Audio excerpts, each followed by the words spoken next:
You're welcome back, and we're still doing a retrospect of 2025 and charting a pathway for 2026.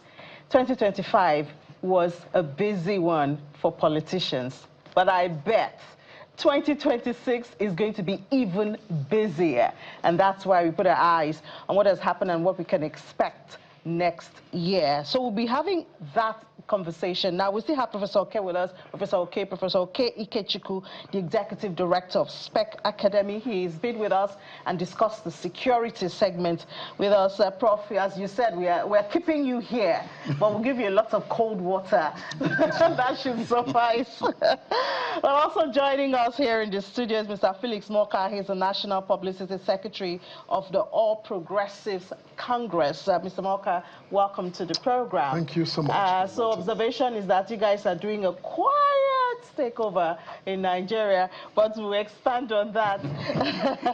And then joining us virtually from Uyo, the Akwa Ibom State capital, is my namesake, Ini. Ini, good to mention my name. Thank you for this opportunity. Ini Ememobong is the National Publicity Secretary of the People's Democratic Party. Good evening, glad to be here. Good evening to everyone in studio. Yeah. All right. Let me start with the all-ruling party, because at the opening in our research and conversations, they say you want to make Nigeria a one-party state. Quiet capture. Quiet capture. Well, it's not so quiet anymore. Anyways, we have governors. No one is revolting, so it's still quiet. Oh, okay. All right. So, do you people want to make us a one-party country or state? No, there's no such desire. Let alone intent, to turn Nigeria into a one-party state. But, you know, the APC is the ruling party, was elected in the last general election. Therefore, the party is in government. But I think what we've witnessed has been citizens, individuals, who have made, you know, decisions that is permitted or permissible in a democracy, to move from their platforms on which they were probably elected to join our party. That is nothing unusual, nothing untoward. You know, you see, people joke around with this specter of a one-party state. We shouldn't joke, you know, but if you understand the constitutional process, the legal process that, you know, creates the democratic framework, our constitutional democracy that we operate, you know that it's not something you wish. Even if anyone in the APC wished for a one-party state, it's virtually impossible under the prevailing constitutional legal framework to enact a one-party state. So one-party states don't come about by wishful thinking or by people being mischievous or just, you know, thinking that they can do that because they think they can. You know, what you're saying is simply, you know, the play of democracy. Because, see, we all love democracy. But when democracy plays as it does, sometimes plays the hard game, we begin to resent democracy. We begin to suspect democracy. That democracy is transmogrifying into what it shouldn't be. What is wrong with a governor who was elected on the platform of the party, barring any constitutional dictate that says you cannot or you may not, you know, leave your party to join another party during the period of your election? What exactly should stop that individual? What moral construct or legal suggestion should, you know, preclude such an individual, a citizen, from exercising his democratic liberty? There shouldn't be. You know, and those who suggest that the APC is going around, you know, with a whip, you know, beating people to join the party, nobody. You know, I have challenged some of my colleagues who speak for these opposition parties, and I've said, no expert that I know has come forward with any, you know, atom of, you know, speck of, you know, evidence or substantiation that APC is doing anything other than just, you know, wild bogus claims. So when, you know, when the governor, a whole governor or for your state, no less a person, and a good number of people, even from the PDP, have said repeatedly that the APC is gunning towards a one-party state. You think they don't know what they're talking about? They don't know what they're talking about. That's just disingenuous. And I think it's also, you know, again, you see, a bad workman blames his tools. If you're a bad carpenter, you can tell someone that your hammer is not hammering well. These individuals who are in the opposition parties, they are the ones who are making excuses, blaming APC for their own failure to govern themselves as they should.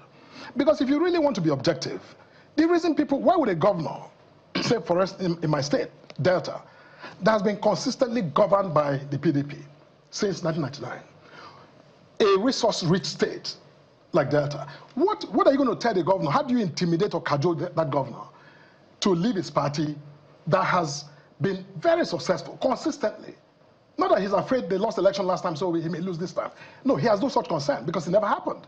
What will make such a governor to actually, leave his party to go join a party with many unknowns? It just shows you that in the current political dispensation, these individuals are coming to a conclusion that their platform can no longer provide or be that mobile vehicle, that serviceable, vehicle that is capable of taking them from one point to the other, politically speaking. And which is why they're ditching that vehicle to embrace another platform they believe offers them some reasonable prospects. But Mr. Moka, does that make them better governors? Does that make them deliver the fruits of democracy to the people even more? Or it's just pursuit of ambition? You see, let me answer it this way. If a governor who is, say, an incumbent governor today, who is looking to run for office, for re-election, as he has the right to do, determines that his party is not even able to legally, validly provide him that opportunity to run, what do you think he should do? You see, the issue of service is secondary because he knows who he is. He is the governor. And if he has done well so far, he believes that irrespective of the platform on which he's elected or re-elected, he is still able to do that which he was able to do, to deliver to his people, to work with his people, and provide good governance. So see, platform is really ancillary to the core competence of a governor who truly is in the business of serving his people. Mr. Moka, I'm going to come to you. There's a lot of questions, loads of them I want to ask you, as well as this issue of this love for the ruling party and the reason for them moving on. But let me bring in Niememobong. Ms. Aini, let's talk about what is playing out in your party. You can see if there is a party that should do proper celebration this year is the APC. Because at least I was saying jokingly they have 28 governors or so singing on your mandate, about 76 or so, 78 senators now in their full supermajority. Similar thing has happened in the House of Reps. We can go to the sub-national. And they are blaming strongly the inability of the People's Democratic Party to put its house in order. Is that the only reason you feel that is causing the disintegration we are seeing within the People's Democratic Party? Well, thank you for that question. And just to backtrack to what my brother Moka said, you see, when you win an election with less than 40% of votes, you begin from point one to do politics. And if you check all the governors who have defected, especially from the PDP, you hear one language. We are connecting to the center so that we can take benefits from the center back home. What does that indicate? It indicates the inability of the federal government to run an egalitarian system. It shows nepotism where they are running a system based on which party you belong. So people from our party now who want to take benefits back to their people. Is it in Delta? Is it in Taraba? Is it in Akwa Ibom? That is one statement you find underlying every defection, especially of a governor. Look, we need to connect our people. What does that show? It shows that when you're in a different party, you're completely disconnected. And you see your other colleagues taking benefits to their people, and you're unable to do so. When we go to the issue of crisis in a political party. Now, so the question would be, who is the ultimate beneficiary and who are the unseen hands? If we lift the veil, who are the unseen hands here? So if you have a president who appoints a minister and as revelations are beginning to come up and the sole purpose that that minister under him, a minister, an agent of a disclosed principal, the whole responsibility he has is to destroy his political party. A president who sits with another governor and says, look, go and hold my party for me. Undertake consciously. And I mean, the gentleman who said he is alive, and he said, he mentioned the processes, and you see these things happening live. So what is Moka saying, with all due respect, what is he saying about that? I mean, so I mean, it's a natural disposition that if you had less than 50%, you're afraid of the next election, and you're starting from point one to prepare for politics and everything. Look at now, the national anthem, the On Your Mandate anthem is more popular than the national anthem. Sang at Judges' Conference, sang in Parliament, sang everywhere. Even in church now, here it's being sung there. And so when you politicize the fabric of governance, to the point where even security suffers from politics. So what is he going to say about what happened? So he's talking about Delta, where he's from. When you begin to chase Okowa left, right, and center, and he comes to APC, and we are not hearing about the prosecution again, things have died down. When you're chasing a Malami left, right, and center, what are you expecting? When you go to Rivers, what is he going to talk about Rivers? The situation in Rivers. Was the situation in Rivers more dire than the situation in some states, where 19 local governments of those states are under the direct control of bandits, and the president has not declared a state of emergency there, but declared in Rivers? So what is he going to say about that? So why do you think, I mean, the activities... So let me put a direct question. Let me put a direct question. My apologies. The gentleman would not have ended where he did. Let me put a direct question before I bring in Prof. Are you saying that the All Progressives Congress is literally threatening governors, coercing them to make sure they join the party, else their future may not be guaranteed? Is that what you're saying? In conversations off camera, the people who have defected would say so. But there are two ways to do a thing, expressly or impliedly. So assuming that expressly they do it behind the camera, impliedly, when everyone says, I'm defecting to join my people, to connect my people to the center, to get benefits for them, then what else are you saying? It means if I'm not part of the center, I can't get legitimate benefits to my people. But Ini, let me ask, I mean, when we look at the PDP, can we in reality say there's a problem within the party, which may also be a possible factor that people are leaving the party? There's no denying the fact that there's a problem in the party, like there's a problem even in APC, like they tried to manage. If there wasn't, they wouldn't set up a committee for reconciliation, for management and all of that. A political party is a hotbed for interest. There are different layers of conflicting interest, and people get to resolve it from point to point. But when the problem is engineered from the position of power, when you look at how powerful the Nigerian presidency is, when you look at, like in the case of Rivers, that a governor can be held hostage by a minister. And I mean, just yesterday, you could hear the comments that were coming, even despite the fact that a gentleman has run into the president's party. So when you look at that, everyone, and the caliber of the people who have also emerged, with due respect to them as governors, if these were the people who were governors in the early periods in 1919, I don't know where this country would be, because they have the inability, most of them have the inability to stand up to say things. You see how they cower at power. So does the PDP have internal challenges? Absolutely yes. Are those internal challenges what can be solved? Yes, they can be solved. But the engineering process, when you hear a gentleman who is a serving minister say, look, can we forget about 2027 and start looking at 2031? Because I have given a promise to the president that I'll support him. So how do you want to resolve that issue? All right. Prof, you're the one that will separate the fights. Or maybe I'll watch the fight play out. It's been a long time I saw a good fight. Because we used to tell the politicians that they cannot have peace, else we'll not have war. So maybe you have to so, well, Prof, you heard Mr. Moka, you heard Mr. Nyemama, and thank God both of them are lawyers, so they know exactly what they are saying. What do you make of what is playing out? What is playing out is, if you want my honest view, is very exciting for me. Exciting? It is good, yes. Reality, when you wake up in the morning, you're not sure whether rain will fall. And if you go without an umbrella and the rain meets you on the way, you're not going to call police. So every human being steps out expecting the unimaginable. So now, that's the opening thing. The point, let's start from the position of, what do you call it, defection. Is it possible for somebody to defect to another party? The answer is yes. But if I'm defecting to a party because I was elected by people who believe in certain things, my first duty would be to call them and say, well, I was elected on this platform to deliver so and so. I think it will be better delivered on a different platform. And this is what the platform is, this is what it offers. That's why I've come to talk to you. Now, that's assuming the platform is ideological. That, we believe in welfareism. Now, we've seen welfareism is too expensive. We have to begin. That would be the basis, the preamble, the steps you need to take. But we have a political system where announcements are mistaken for consultation. I announce that I've defected, so every other person, if you don't defect, I'll deal with you. I don't need to voice it.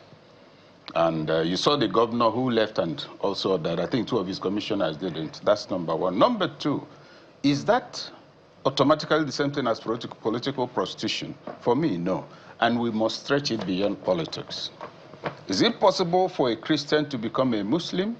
Yes. Is it possible for a Muslim to become a Christian? Yes. They've been brought, they grew. They were neither Christians nor Muslims. Their parents were taking them either to the church or to the mosque. As they grew older and began to read the other book, and they found, oh, it has more value. So conversion is possible. Now, the continuous criminalization of the concept of political, what do you call it, changing of party, we must educate ourselves. It can happen, it happens, but there's a way it should happen. That's number 1. What should worry the APC, for instance, while it's celebrating the deluge of those who are coming to the party, is the internal crisis is likely to generate.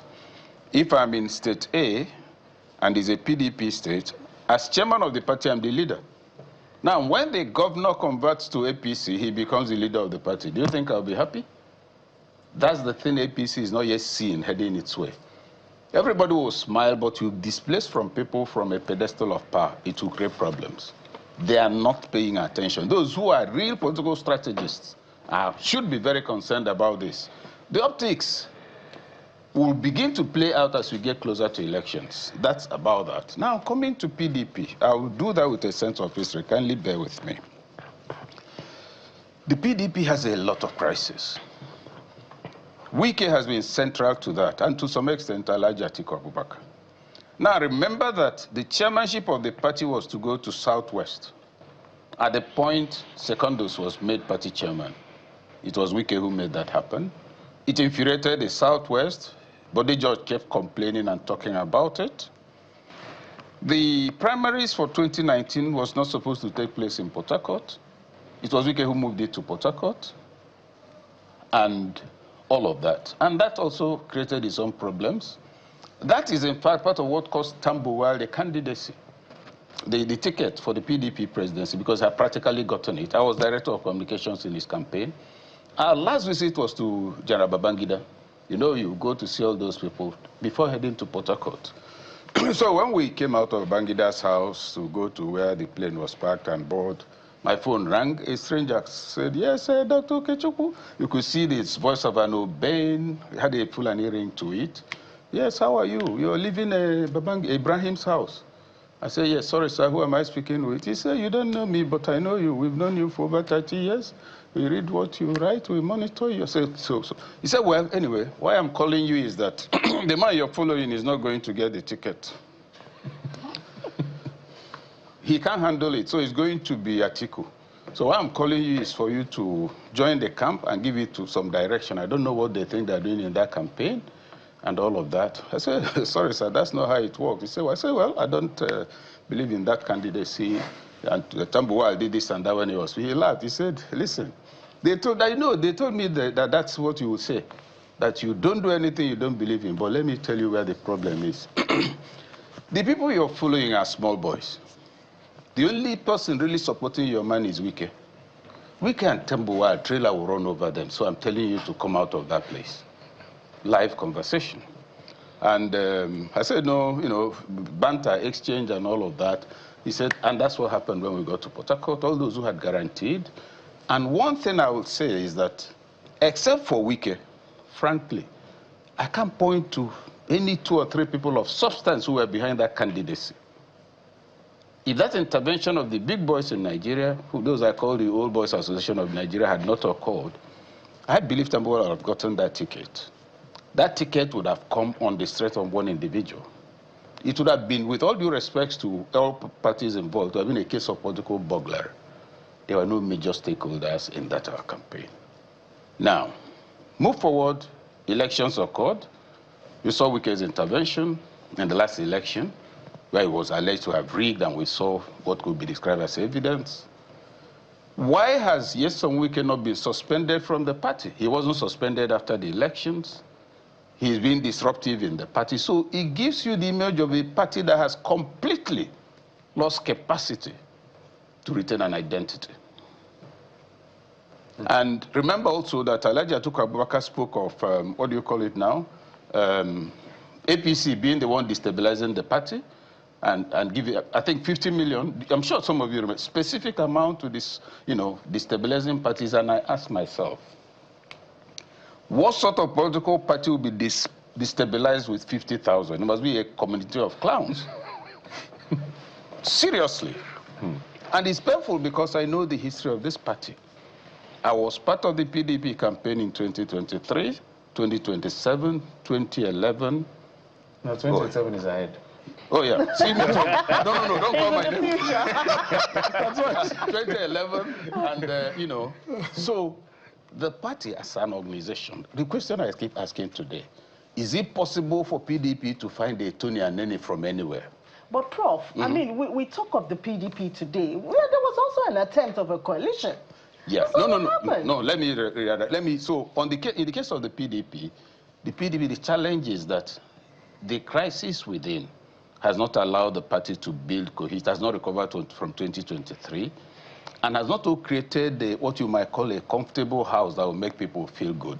So the internal crisis is partly responsible. But what he is saying cannot be discounted, because I've had it myself from people who said, look, I better go there before they grab me and get me into trouble. I've had all of that. Now I'm talking about the coalition, the ADC. I already said there's no coalition. It's a group of slightly disgruntled, ambitious individuals, all of whom want to be president, and they're looking for a vehicle. It's not about Nigeria. So that coalition is going on, but why is it not gaining strength? That's the question to ask. Why is he not gaining strength? You don't know who is in or out. Some are complaining that, Atiku and his people have taken it over. Others are saying, it's P2B they want. Let us see what will come of it. Okay, now, all we want is solutions, but right now it seems like everything is just boiling. That's the Mr. Moka is seated by us now. It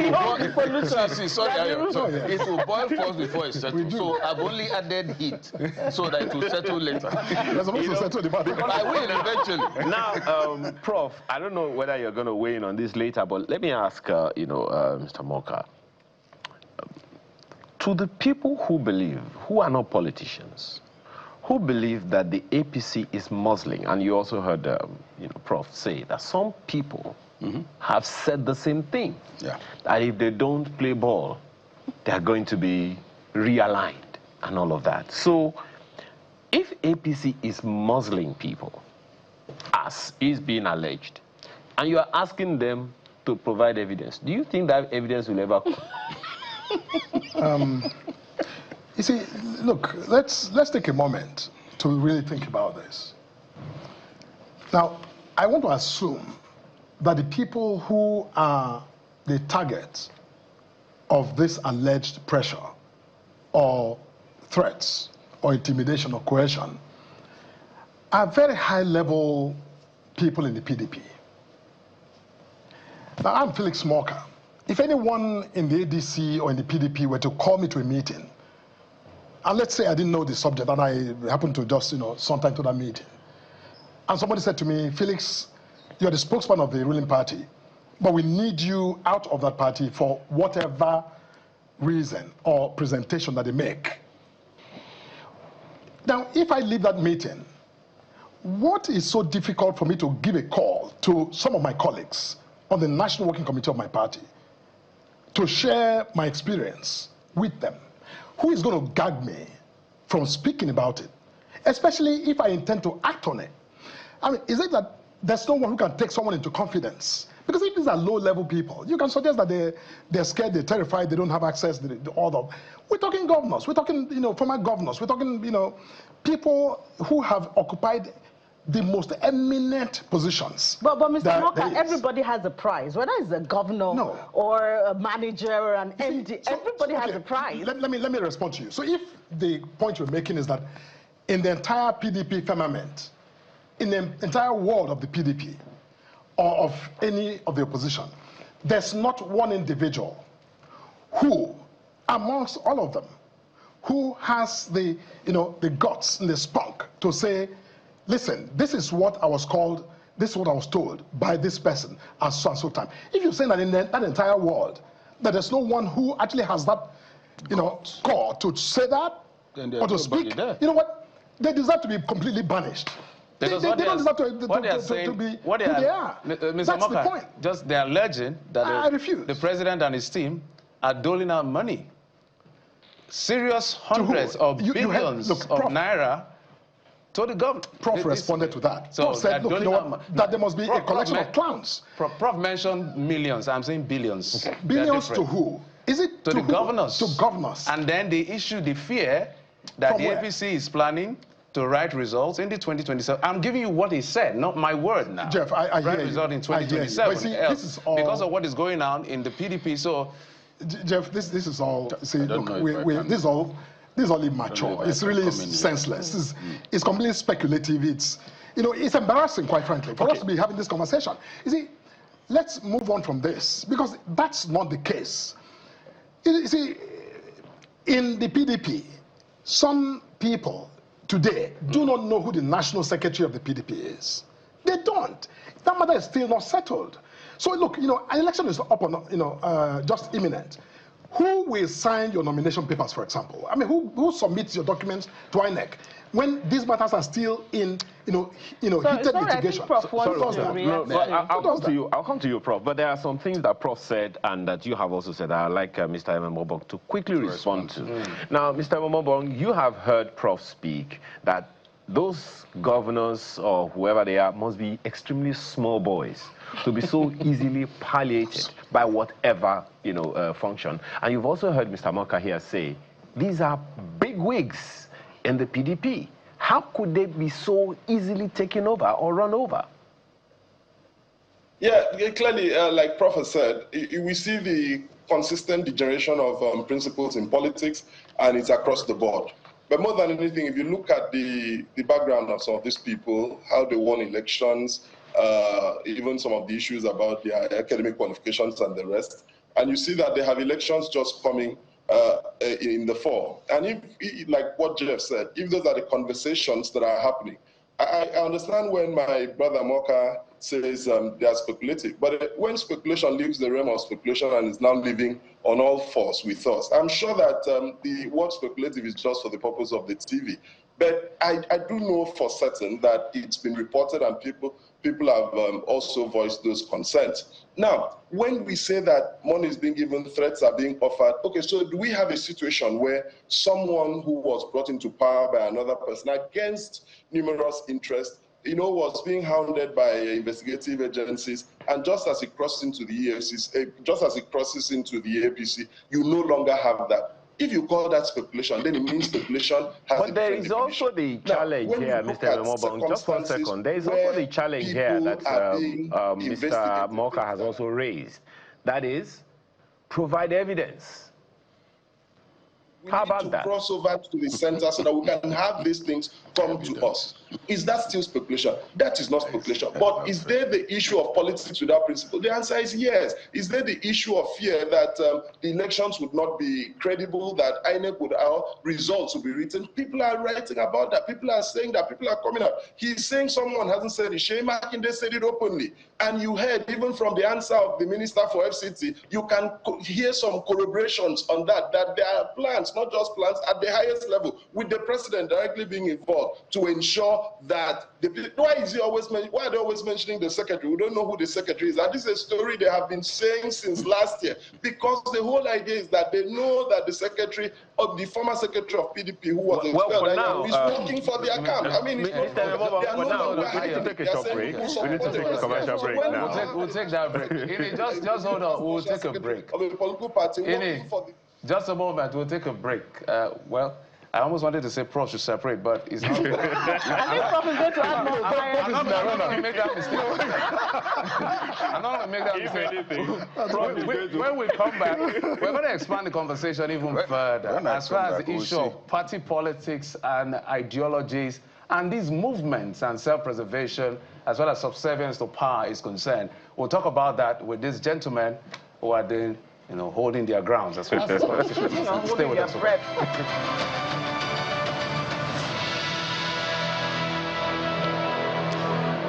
Welcome back. We're talking politics as far as the year 2025 is concerned. Our guest, Felix Moka, the National Publicity Secretary of the All Progressives Congress, always doing the heavy lifting because the ruling party. Inyeme Mobong is the National Publicity Secretary of the People's Democratic Party, joining us virtually from Uyo. And Professor K. Kechiko right here with us, who is supposed to be an interventionist, but he's smoking it up. And he's going to intervene. He promised he's going to intervene at some point. Prof, let's come back to you for a second intervention. And that has to do with, because Mr. Moka mentioned something about nothing barring anyone to make their choice, not even the law, so everybody can move. That brings us back to that issue of ideology. Is there going to be a day, a time, an aspiration? Or is this... Can we be sincere that this is not our thing, but we're forcing it on politicians? No, it is our thing because we have evidence of that. You had NEPU, you had NCNC, you had the action group back in the 60s. They were all based on ideology. During the Second Republic, you could see members of NPN and NPP argue, no, your party is into this, but this is what I own, even as students in the university. So there was ideological engagement today. But even before that, on the lingering matter of what's happening between the parties, you spoke of allegations of inducement. I mentioned 15. Let me state my view on that. I believe that some of those who have moved over to APC were induced with money or threat. There's a difference between belief and knowledge. So I'd like to say I'm one of those who believe that. But for me to say I know, I must have evidence. I don't. So let's not kid ourselves. I believe that some of them are not moving there willingly. That belief may be stupid. There was a time people believed the earth was flat. So let's separate belief from knowledge. But I'm one of those who hold that belief because our politics hasn't been going in such a way that you can assume is a pack of angels, that somebody woke up one day after prayer, he was inspired to move. No, I need to put that on the table. The other thing I need to put on the table is that unless PDP puts its act together, I've said on a different program, as we speak, I may be mistaken, but I don't believe PDP right now is a political party. They say it's the main opposition. No, the main opposition I see is a civil society. Activists, civil society, etc. Because you look for the soul of the campaign against the APC, either by a PDP or by ADC or whatever. They are busy complaining every mistake the party makes, and is making quite some. But that doesn't tell us what you're going to do afterwards. So it further reinforces their incompetence. It further suggests that, okay, let's be real. You said you're going to displace this party. It's ruling badly. All of us are suffering. Look at the value of the naira. The states in which your party is dominant, what is it delivering? For us to now say, we want to go over to these people. So those are the things I thought I should put on the table. Now to the substantive matter you raised, which I've forgotten. Ideology. Well, now, that was a big laugh. No, but really I had forgotten it. Talking about something else. Because actually that's where you started from. Yes, and I didn't want to lose this. I actually wanted you to expatiate a little further on that. Okay. Because you said, for instance, that you were part of the formation of the PDP.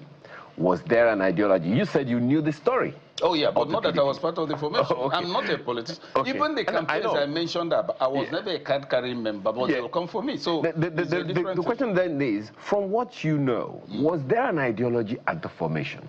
And the same goes for all the other political parties in this Fourth Republic. If you read the PDP documents from formation, PDP was formed by very serious, powerful elder statesmen. And that's why also for me, I'm really unable to make a distinction between the APC and PDP today, because the bulk of individuals who are playing very strongly in APC, I won't say where, are PDP members. The former PDP governor was one of their immediate past chairmen, etc. So what is happening in the political space, the way I see it, is that people shop for what you call special purpose vehicles with which to win elections. The expert with a strong reputation in that is Elijah Atiku Abubakar. In all the places he has gone, is for a ticket to become president of the Federal Republic of Nigeria. Now, also in the documents connected with it, he usually sets up a good to prepare document But for some of us, when you look at that document, take for example, we're going to ensure there's a greater food supply for Nigerians. I'm just giving it up. And that will be achieved through improved irrigation and all of that. Question. Does irrigation affect the amount of water going downstream? Yes. Would that wipe out fishing communities? Yes. Would that wipe out? So the lack of a cohesive image about development. Instead, you're dropping what you'll do, but without creating a framework with which will create holistic development is the issue I see. So on the question of ideology, yes, it was founded on an ideology. APC, go and read the APC document. It's one of the best. Go and read, I think there was a committee they set up on, that was headed by Erufai. I think it had to do with regional, one of the, restructuring. Thank you, fantastic document. Nobody would dare touch it because it's too good. So not even the party itself. No, the party wouldn't dare. That's why we speak of one party state. That's the challenge. That's why we speak of one party state. I don't understand what you're talking about. In every party, there are intra-party forces. I've been part of a policy, fantastic policy that administered on education. Somebody called me and said, you know, this thing can't work. You people are planning vocationals. If you set up those schools all over the country, will it not be funded by federal? I said, yes, you know. He said, even the one you cite in Kauran and Moda, it will be mostly Southerners who will go there. So we'll make sure this thing doesn't fly. Let us share our money. Mr. Moka, there are perspectives in the party. It's a challenge that Prof is bringing up there, that you have a beautiful ideology, because for a lot of Nigerians, actually, they don't know that there's a difference between PDP, APC. We just see it, as he said, an SPV for politicians to, you know, get their ambitions into the limelight. And even the beautiful ideologies on paper, APC will not even touch it. No, that's not, that's not true. The APC, I think, today, and I've taken the time to actually apprise myself with some of the founding documents, constitutive documents of some of these parties. But I think that, you know, Prof is right, that, you know, APC is the only party that I know that has, you know, attained some level of clarity when it comes to disposition, ideological disposition. Now, that is the declared commitment. There may be, you know, some gap between that declared commitment and the practice because it's, you know, still evolving. It's a matter that is in flux and in progress. But, you know, and it's work in progress, which is why, for example, today, we are, one of the major things we have on our radar is to build our, you know, Democratic Institute, our Progressive Institute, where we intend to subject some of these conversations to, you know, classroom kind of thinking, scholarly research and discussions and debate to further clarify APC's ideological ramifications. So that is there, you know, it's work in progress. But people come into the party because it's fundamentally a democracy. People can move, as I said earlier. But having said that, let me think, you know, in Nyesom Wike's name, the Minister of the FCT, has come up quite a number of times here. And I think that it's okay and easy to demonize, you know, Wike. But people tend to forget that 2023 was that watershed moment when Atiku Abubakar led the abdication, the complete trashing of that party's constitutionally declared and entrenched zoning system, which was the trigger for a lot of the things we've seen that are played out, that has, you know, sent that party into a tailspin. But, you know, we think Wike is more the, you know, if you will, has the upper hand in terms of, you know, the crisis in the PDP, whereas actually the chief culprit, the, you know, presidential culprit is, you know, Atiku Abubakar. He was the one who let loose that whole dam and unleashed the flood that is consuming the party. I had to say that because, you know, the problems in that party, you must understand it to then understand where APC stands and why APC has become very attractive to those who are moving, who are looking for safe ground or safer ground to go. And they come in there. And you see, it's okay to have belief about APC doing things that are, you know, unusual to entice people. But, you know, I'm happy that Prof, as distinguished as Prof is, also drew that distinction between belief and what is real. So, you know, belief is, you can believe anything you want, but, you know, when you don't have any, you know, evidence to substantiate, then I don't reckon with it. It's still in the domain of speculation. Now, having said that, I think that 2027 is coming.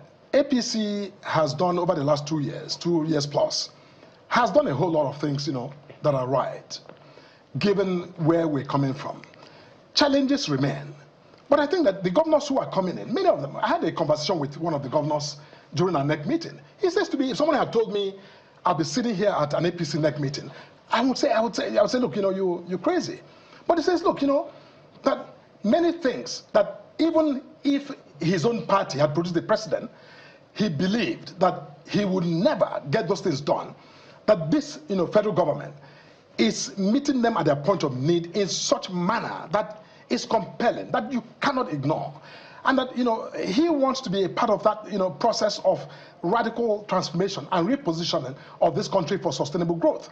Now, if you can say, what, he's crazy, but that's his, idea and understanding that is propelling him to join the party. You can't second guess that. That's a man, that's a governor with authority who is making that decision. You can speculate if you want. You can't second guess him. Mr. Memobong, the conversation is pretty much endless, about this particular issue that we're talking about.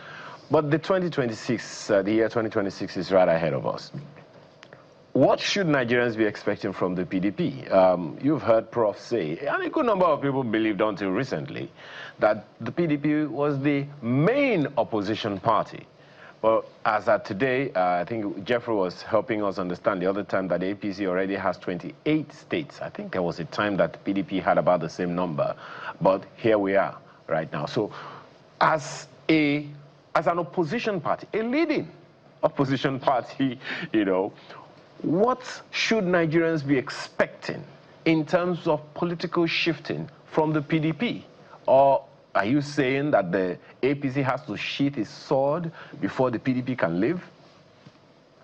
No, it doesn't have to. I mean, clearly it's a battle for a prize, and the prize lies in 2027. So 2026 will be definitional for that purpose. So for us in the PDP, we have 2026 will be a very definitional year because the cases at the Court of Appeal, even up to the Supreme Court, will be sorted there. But like Prof said about being the main opposition, in the past 1 month that the Turaki-led administration has been there, we've been, you see, the clear idea behind the disorganization, the conscious disorganization of the opposition is clearly to prevent them from doing the work that the opposition should do. So what we are doing is, while we are talking about the internal crisis, we're also fighting about the issues that matter, which is why, like today, we've issued statements about the tax and saying that if the issues that have been raised, that now a mere speculation about an illegal introduction of clauses into a harmonized version was sufficient to cause a pause on that. And now we're not just talking about a speculation, we're talking about confirmed facts that things were imported into that. We are demanding that on behalf of Nigerians, that legislation be suspended and its execution be suspended, and that clear-cut investigation be made to know. Because rooted in laws are beliefs that the legislature had passed them. So what we are going to be doing in 2026 is that we are going to be sorting our domestic issues, but we're also going to be playing the role that an opposition party should play. We're holding government to task, we're discussing issues that affect Nigerians, and we're bringing credible opposition on board. Would that affect the APC? Of course it would, because we're also making sure that we are not at what the APC would see in 2026 would be that they would have a more formidable opposition beyond the party lines, where across the lines, whether it is Labour parties, any Labour party, YPP, we are beginning to talk to ourselves. Because the clear thing is the fragmentation of the opposition or a sponsored opposition that begins to fight itself is what would lead to a very slippery victory for the APC like they had in 2023. So I can assure you that the PDP is coming back strong. There's a rebirth process, there's a rebound process, and 2026 is going to birth all of that. Well, just 1 second. We're only saying that what must be uppermost in the mind of every politician is not who wins the election, it's who wins the country. Okay. It's who wins. Just 1 second, Mr. Memobong, because there's something that Prof said earlier, I'm not sure you caught that, which is the fact that every opposition in Nigeria, at least in this republic, mostly have done more of complaining and finger-pointing as opposed to offering alternative views that are functional. For instance, in the wake of the whole issue around tax and all of that, that some people also came out and said, while all those things may be legitimate, if they are legitimate, There are 400 sections, 400 provisions in the law. And so talking about, say, maybe 5 or 10 provisions spoiling things might be,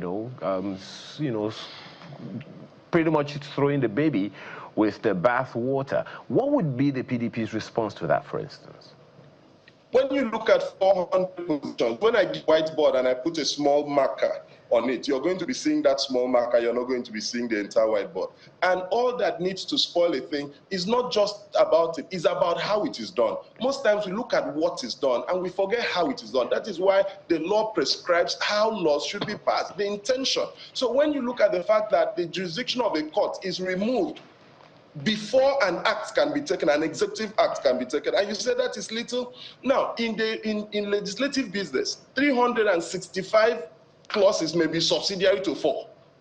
The 4 may be the core of the legislation, and the other 365 may be procedural. So when you're speaking to the fact that you attempt to surreptitiously remove, I mean, it's an impeachable offense. It's something Nigerians should want to know why. The processes of lawmaking are critical. If not, then that is what the difference between an executive declaration and executive proclamation with a legislation, an act that would have coverage all around the country. So these are issues that are germane. So what we are saying is that, and again, when you realize that the president and the entire executive, just like the legislature, are employees of the country, then they must begin to listen to people. If people raise concerns or come out, so the question would be, if these things were not important, why were they smuggled in?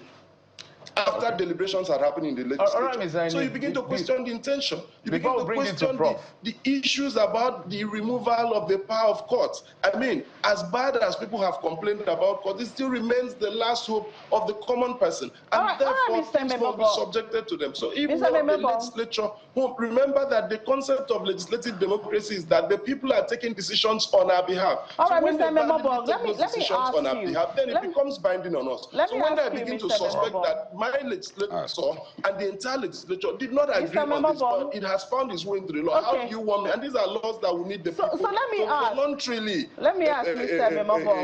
obey them. So let me ask, because I mean, what you're doing now might also be supporting what the prof said, which is that oppositions just criticize. Would you say that the current tax system has done us well enough? Because if you're saying it should be suspended, we've had Mr. Oyedele, and I believe we're going to have him soon on the program. We've heard him say investigation has started, and these alterations that have been alleged have not affected the one that he has. And we're going to have more clarification on that, so that we're not also still doing what the prof said, which is that oppositions just criticize without giving a solution. So are you saying that the current tax law has done us well, and so we should continue with it? And if the new one is suspended, for how long, until when, in reality? No, clearly, the fact that there are multiple taxations, there are issues where even arms of government and levels of government are quarreling and having double taxation. The fact that you have people suffering from taxation is the fact that has been in existence. That's not the issue. But again, when you look at the fact that the provisions people are complaining about, so for example, that someone would have access to your account and can draw from it, and you're saying, and these are things that people are particular about. So we are saying that the suspension of this for 3, 4, 5 months does not hurt, so that people can have trust. Trust is the bone of every legislation. When you need people to be carried along. I need to be sure and certain about the things. I heard the interview that he did and said, oh, there are just 5. But these 5 are the things that people are complaining about. So all right, Ms. Zaini, let's bring it back to the studio. And again, this issue of difference and discrepancy between what is passed, what is harmonized, and what is gazetted is very dangerous. All right. I mean, he even said, he even admitted let's bring it back to the studio. He had came from the Federal Ministry of Justice. I think you've raised a good point as well, which is what we're talking about. But I want to stay with the politics. But we're going to do the tax. We're going to do the tax in the next session. So. And Prof, as we're winding down now, if you were to speak to the PDP, because PDP, there's a danger ahead of the PDP. Their case will eventually perhaps get to the Supreme Court. It may get to the point where, if they're not careful, they may not have a candidate, even for the off-cycle election. So an advisory for the PDP. Number and one. also, hold on, sir. And also an advisory for the APC. All right. Because there's a time PDP also had 28 governors. They were quite arrogant with greatest respect that they are going to be there for 60 years. And now the APC is also robust as a political party. We see these political parties falling, because at the end of the day, if APC fails tomorrow, I'm not saying next, whenever it fails, you see these same politicians moving to whatever is the new pride at the end. So what advice do you have for the weak? For both parties. For both parties. Now, beginning with APC, PDP, particularly with reference to what the spokesperson in it has said, I will agree on their concerns about the tax law based on the issue he has raised. If you make a pot of soup that's the size of a drum, very delicious soup, and you just take a teaspoon of dirt from the gutter and pour into it, and it's turned, will any of you eat? That's the concern PDP is expressing, and I agree with that. If there can be a totally overriding clause. You may have 9,000 clauses, and there's one that says whatever objection anybody has to any of these clauses stands voided. You know, that, if you like, extend it to 3 million clauses. Nothing. So that's a concern they're expressing, and I think it should be investigated. Now, my advice, the other piece of comment I'd like to make is for the party to become strategic. My perception is that the dominant people there are not real. That's why I keep saying, who can get them a Tony and any again? Now, Atiku got the ticket in the one that Wike lost, right? At the party primaries. First of all, to even get there, he chose a vice president. I understand, after assuring Kuremadu he would be the vice president, he went and grabbed Peter without telling anybody. And I think, I may be incorrect, but they said Atiku was Kuremadu was on one floor. Atiku made the decision and they fled the premises. That was what the expression is. But the point is that there was no consensus on that candidacy. Notwithstanding the fact that Peter is excellent. That affected loyalty, and that made some people say, okay, you left here before to go somewhere, you've come back, you've muzzled everybody, you've gotten the party, let us see you win the election. And so the Southeast was not entirely, yes, Peter got all the votes, but it could have been better. For the North, it was a crisis. McCarthy was angry, Lamido, and who again? And so what they said, let's see him win. You notice it was not, so they need to, and then he got to Port Harcourt. Now, Wike, who was the only supporter of Tambuwal in Tambuwal's own aspiration. Tambuwal not only stepped down for Atiku, but announced it. And Atiku, in constituting his team, remember himself and Tambuwal were returnees to the party. He made Tambuwal chairman of the campaign. Can strategy be so senseless, with all due respect? If you wanted Tambuwal, you could have made Emeka Ihode have the campaign man, because Emeka is Tambuwal in a different coloration. So the party needs to be more strategic. The party needs to also pay attention to the fact that most of those around Atiku have been around for too long. You don't have too many young people, and most of the ideas that will come from that camp are already known. But Atiku is already in the ADC. So I know. I'm just saying, just in case he comes back, you know, I bought another ticket. Because of time, yes. No. For the APC, beware of those entering your house. You organize a party in a venue that can contain 63 people. But the music in the other party is not so nice. The food is not, and they're trooping over to your place. And you're happy. Yeah, those guys can see I'm much better than them. A fight will break out in the dining section. That's the thing to watch out for. Secondly, and most seriously, many people believe that 2027 election is as good as gone because the APC has the muzzle, and they mean money muzzle, to secure it. So it's not about, I'm talking about what is perception. Perception may be wrong, but I have a duty to place perception on the table. And also the concerns about poverty, you must ask yourself, if it's true that the budgets of the last 2 years have not performed, have not been, so to say, let's say one is, I think, 40%. But fortunately, there's the announcement it will all now be integrated in 2027. Let Nigerians see it. Okay. So that, yes, we have the terrain. We have more people coming into our house. At that level where we meet, is it possible for us to do things in such a way that it trickles down? The Minister of Information, one more sentence, had gone out, he did a tour to go and show the people, you know, what the government is doing in various states. I think the minister should be made to continue it, beginning early in the new year. All right. Prof, so 1 more minute each. You and Nini, Mr. Moka, my apologies because of time. Your last take on this conversation. Two quick points on the tax conversation. One is that this matter is still being looked into, and so we don't know what happened, and we must wait to hear, the findings and the position of, the Senate and the National Assembly on this matter before we begin to make these, calls for suspension. And besides, once that bill was assented by the president, it became law, and that automatically repealed the, pre-existing law. So, you suspend. We're going to have, a zero tax system, which is also, its own conundrum. But having said that, I think that, all of the things about the APC and people coming in and the APC being bloated and, its vulnerability to or susceptibility to, failing. Again, we don't reckon with that because if you notice, just last week on Wednesday, the president inaugurated a committee on the conflict resolution, mobilization, and all of that, because we are permanently attentive to this factor. Okay. And I think that's the difference between the APC and the PDP. Okay. We take this matter seriously, and so yes, the prospects are always there in the human condition. Okay. But we take it seriously as a party. All right, Imi, just before commercial runs over, please, just 1 minute, please, so that at least you have your say in it. Okay, clearly, we must take the issue of democratization seriously. We do know that democracy is the destination and the journey there is democratization.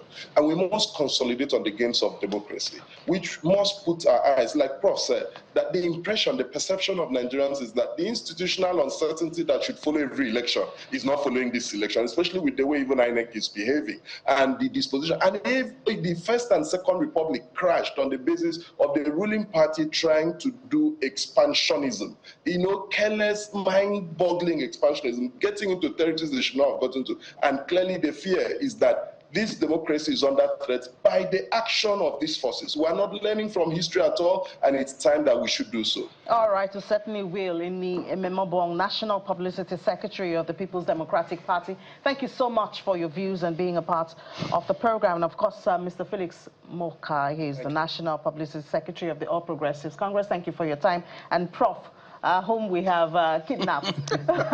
He's now released on ransom. Yes.